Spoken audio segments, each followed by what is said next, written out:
And here we are. Let's hear what we got. All right, I'm Kill2 here with Angel Hun for our last match of the day. Not the last match of the tournament. We have Manifest Destiny versus Razor Alliance. And for Manifest Destiny on the left, they have 3 Proteus, 2 Curse, 1 Basilisk, 2 Sabers, and 2 Geramials. And for Razor, we have 3 Sleipnirs, 1 Scimitar, 1 Rook, 1 Nemesis, 3 Manticores, and a Badger. Hoping the Badger will make all the difference like it did yesterday with Dystopia. Really excited for it. And this is, I think, only the second time we've seen a Bomber setup in this tournament, which is kind of surprising considering the first time it was fielded was by Hydra Reloaded, and they absolutely destroyed Agony with it. So we'll have to see. This is a really interesting combination, having 2 Curses, which is a little abnormal, and then 3 Proteus as the main part of the DPS for the Manifest team. It'll be probably a pretty quick match either way, but it'll be interesting to see how it goes. 1 Thrasher down already. Lost locks with him. Alright, so that Curse for Manifest Destiny looks like it's going to be the first target. Oh my gosh, already down. This is total annihilation. I don't like Manifest chances after seeing how fast that Curse went down. We'll see what they go to next. I'm assuming the other Curse. But any sort of logistics chain is not doing the job and is getting broken really quickly by this Razor setup. Bomber's still strong. I'm surprised that they haven't been fielded more so far. Well, the Bombers are really our niche ship. Their initial damage is really quite nice, but they are really, really vulnerable to damage. They have almost no buffer at all, so the logistics ships really have to work quite hard to keep them alive.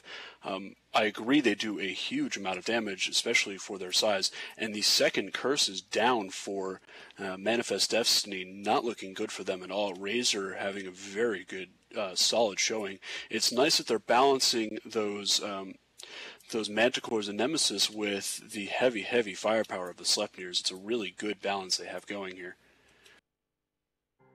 Yeah, it's doing great. Slipner now dropping real quick on the Razor side. That's kind of crazy to happen so late in the match, but at the same time, Basilisk just evaporating on Manifest Destiny side. So even though a little damage being taken here by Razor, still pretty dominant showing. We'll have to see if the Proteuses are any more difficult to kill. I don't really know why they would be. All these Bombers have target painters, and really not having any trouble getting their maximum damage output on whatever it is they decide to shoot. Once again, these blasters, the Proteuses are blasters, blaster fit, so they were right on top of that Sleipnir. Yeah, unfortunately, the Rook doesn't seem to be able to jam them all out, but the ones that managed to get through definitely managed to annihilate that Sleipnir. Yeah, and maybe this is a better example of why the blasters kind of have trouble in the tournament. They, you know, if you spread your team, if you're Razor and you're up against some blaster Proteus, if you spread the team, it's going to take them a long time to get to each target, and they have to deal with E-War and everything else on top of that. So they did catch up now. It looks like they're going for that Scimitar, and he's going down. I think he has yeah, no real support at all coming from the rest of his team. So his tank is holding though. He's pulling it back now. So as that Proteus goes down, this is looking more and more in Razor's control. It's looking like a really solid game, and I'm really want to attribute it to that Battle Badger, but I'm not entirely sure. It looks like, well, first off, he could certainly be carrying extra bombs and extra cap charges. I have seen some cargo containers go out, but I have not seen a second set of bombs yet. We should be approaching time where a second volley of bombs should be possible. It would be pretty dangerous at this point with such close ranges for the ships at the moment. This is a Disco Badger by the looks of it, which is pretty fantastic. That Proteus, second Proteus going down real fast. I don't think they're going to be able to break the Scimitar. I guess that's just a local tank on the Scimitar. I really don't see a lot of shield bots or anything else. So, man, there is armor rep on him though. He repped armor and shield at the same time. I'm going to try and get a look. He's going to go down, I think, but it took a long time. He's definitely, he's down briefly on fire and then explodes.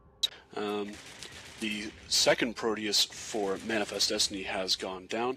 They seem to be concentrating on the last Proteus, and it looks like the Dramiel may pull what seems to be a common theme, a arena orbit. So let's see what happens with that. The Badger is definitely smart bombing. He's eliminated most of the drones from being a threat at this point. The Proteus is going down fairly slowly. Not sure if the Sleipnirs are having an issue with range on it. They shouldn't, as they are almost right on top of it. Yeah, no, they're doing all their damage, taking a little bit, but he's gonna go down here. This is maybe the setup to beat so far in this tournament. A bomber-based setup. This is a slightly different variation than Hydra brought, but just as good of a result. So, good job, Razor, and we'll go to Soundwave. Well, let's see what happens with this Dramiel. Oh my gosh, I didn't even see him there. He's way down at the bottom of my screen. No worries. He's probably going to pull a arena orbit. He is blasting away from the Razor team at nearly 6 kilometers a second. He's taking very little damage at this point. He's got a whole slew of Warrior 2s following him, but they just don't seem to be able to catch up. And it looks like they did eventually catch up, or he got volleyed by all those target painting, missile spamming bombers. Back to you, Soundwave. Thank you very much, guys. That is the first half of today's action. We are going to conclude with this Razor victory over Manifest Destiny. Remember that we will be back at 18:20 with 8 more matches. You've only seen the first half of today's schedule, so don't go anywhere. Still 8 matches to come. Teams such like Own Alliance, Pitch Black Legion, Tormentum, all kinds of other interesting names, letters in various combinations. You will be surprised and happy to see all those words. Anyway, we'll be back at 18:20 with the rest of the tournament.